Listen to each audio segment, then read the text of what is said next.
A powerful reunion in the midst of Minnesota's opioid crisis. We were there as a young woman personally thanked the Bloomington police officer she credits with saving her life. Only on WCCO, Liz Collin looks back on the fateful traffic stop that led Marissa to find help.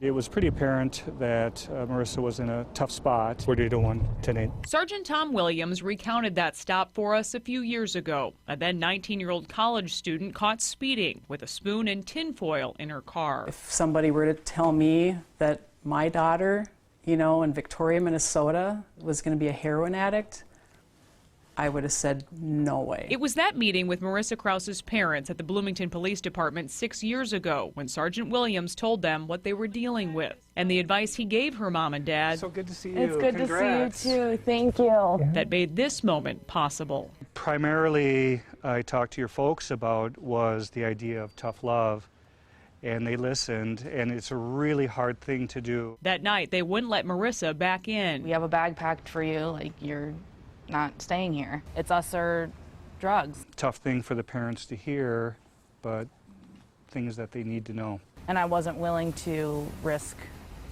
throwing that all away. Marissa moved to California for treatment. She's 25 now and working full-time in retail there and hopes to one day be a substance abuse counselor for others. If it wasn't for Officer Williams, I would probably be dead by now. It's a calling Williams can relate to. I've got a recovery date coming up in a couple of weeks myself. He's been sober for 41 years. That's awesome.